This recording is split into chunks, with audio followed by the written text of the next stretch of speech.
Sir से बांधा था जिसने कफन साथियों, ऐसे नेता का देखो वचन साथियों। जी जी जंग जिसदम छिड़ी, कह के यूं चल दिया कि अब तुम्हारे हवाले वतन साथियों।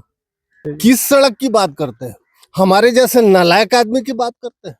हम अगर लायक होते, इस सड़क पे चलने वाले होते, तो सड़क बनाने वाले बहुत अच्छा सड़क बनवा देते। लेकिन मैं ये बात आपको बताऊं कि 1946 में जापान राख का ढेर था। आज भी वहां पे बच्चे पैदा होते हैं तो अपंग होते हैं। आज भी मिनिमम 2 बार एक दिन में वहां पे भूकंप आता है और 24 घंटा में वहां का आशियाना फिर से आबाद हो जाते हैं। और 1947 में हिंदुस्तान सोने की चिड़िया थी। और आज के तारीख में कोई ऐसा इंसान नहीं है जापान के पास कि मिनिमम एक स्वीपर भी एक मर्सिडीज कार की कैपेसिटी का नहीं हो। ये हकीकत को हमको समझना पड़ेगा, क्योंकि मर हम रहे हैं। उनके औलाद जो है ना, कहीं इंग्लैंड, कभी फ्रांस, कहीं अमेरिका में रह रहा है, और इस नाले में तो मर हम रहे हैं। जी तो this we have to understand. हमको ये हालात समझना होगा। पूर्वी चंपारण जिले के बहुत ही पुराने अनुभवी पत्रकार साथी हैं। इनसे हम बात करेंगे ग्रामीण सड़कों के विकास को लेकर के और नालियों के विकास को लेकर के। बहुत ही पुराने अनुभवी पत्रकार हैं। उर्दू अखबार में कई सालों से ये खबर लिखने का काम करते हैं। हम इनसे यहाँ की स्थिति के बारे में जानना चाहेंगे। सबसे पहले सर, स्वागत है आपका हमारे न्यूज़ चैनल में। शुक्रिया। चलिए, आप भी इस रोड से आते जाते होंगे, जिला में हमेशा घूमते रहते हैं। बहुत ही अनुभवी पत्रकार हैं आप। उर्दू में कई सालों से आप उर्दू अखबारों में लिखे हैं। हिंदी अखबारों में भी आपने खबर लिखने का काम किया है। मुख्यमंत्री ग्रामीण सड़कों की विकास को लेकर के, नालियों के विकास को लेकर के तरह तरह की दावे करते हैं। यहाँ की स्थिति के बारे में आप क्या कहना चाहिएगा? रोड हालांकि जो है बढ़िया बना है, लेकिन नाला जो है वो मुकम्मल तरीके से जो बनना चाहिए वो नहीं बना है। क्या इसकी स्थिति बताऊं? जी जी मैं तो यहाँ से शुरू करूं कि सर से बांधा था जिसने कफन साथियों, ऐसे नेता का देखो वचन साथियों। जी जी जंग जिसदम छिड़ी, कह के यूं चल दिया कि अब तुम्हारे हवाले वतन साथियों। किस सड़क की बात करते हैं आप? सड़क तो वही बनवाता है जो उस लायक हो। जी जी सड़क पे वही चलता है जो उस लायक हो। सड़क पे वही चलता है जो चलने के लायक हो। हम चलने के लायक ही नहीं है। किस सड़क की बात करते हैं? हमारे जैसे नालायक आदमी की बात करते हैं। हम अगर लायक होते, इस सड़क पे चलने वाले होते, तो सड़क बनाने वाले बहुत अच्छा सड़क बनवा देते। इस सड़क की हाल देखते हैं।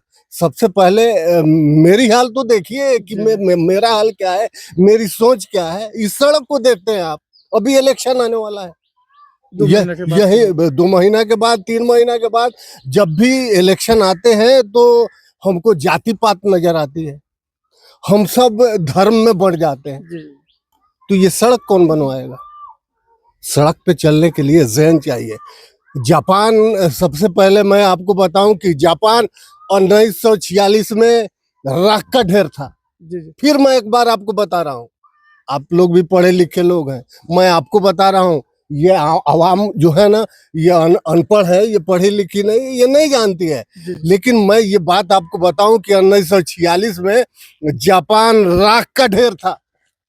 आज भी वहां पे बच्चे पैदा होते हैं तो अपंग होते हैं। आज भी मिनिमम 2 बार एक दिन में वहां पे भूकंप आता है और 24 घंटा में वहां का आशियाना फिर से आबाद हो जाते हैं।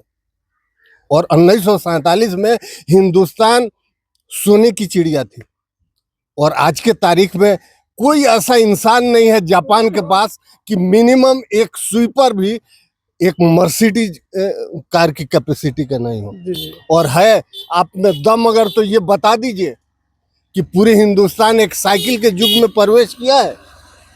नहीं किया है। इसका वजह यही है कि हम उस लायक नहीं हैं।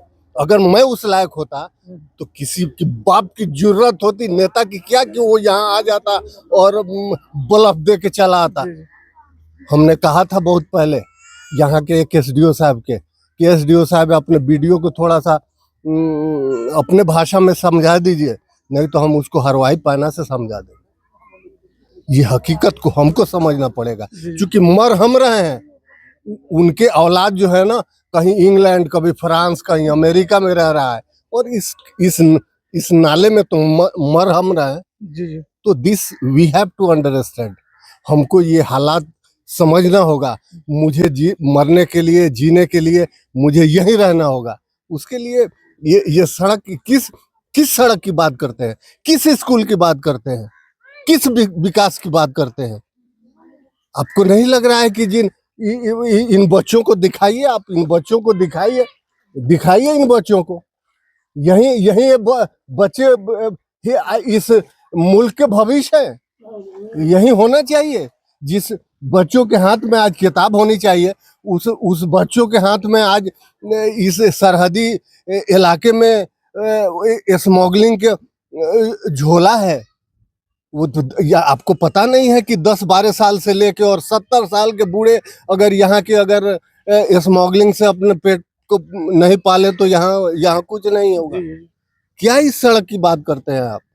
किस सड़क की बात करते हैं? तो आखिर किसे जिम्मेवार माने जाए? यहाँ के स्थानीय लोगों को कि जो जनप्रतिनिधि है उन लोगों को जिम्मेवार माना जाए, यानी कि जिनके माथे पर विकास है, जिनको विकास करना है उनको जिम्मेवार माना जाए, या लोकल जो स्थानीय लोग हैं, ग्रामीण हैं, इन लोगों को जिम्मेवार माना जाए? ये तो सबसे पहले जिम्मेवारी तो हमारी होती है। जी उसके बाद जिम्मेवारी यहाँ की नेताओं की होती है। यहाँ के अगर सिंसियर हूँ तो मुझे नहीं लगता है कि किसी की जरूरत है कि हमको बल्ब दे के चला जाए। सबसे पहले मुझे जगना होता है। जब भी इनकलाब तो लाना होता है, जीने के हक मांगने होते हैं। अगर हमारा अपना हुकूक हम ही को पता नहीं चले तो मुझे नहीं लगता है कि वो तो आएगा लुटेरा, फिर लूट के चला जाएगा, हम ताकते रह जाएंगे। वो तो लुटेरा है। वो तो बल्ब दे के यहाँ के, आपको पता नहीं है कि ये सारे मदारी हैं। कभी जामा को पैंट पहन के, कभी पैंट को जामा पहन के, लालू से लेके और टील लाऊं अभी तक यही होता रहा है। मरते तो हम हैं, सोचना हमको पड़ेगा, करना हमको पड़ेगा, देखना हमको पड़ेगा। अगर मैं सिंसियर हूँ तो मुझे यकीन है कि हर घर में हरवाही पाना है। हम तो सियासतदानों को के नफ्स को मैं जानता हूँ कि अगर इनकलाब आती है तो हरवाही पाना काफी होता है। वो जरूरी है, वो जरूरी है।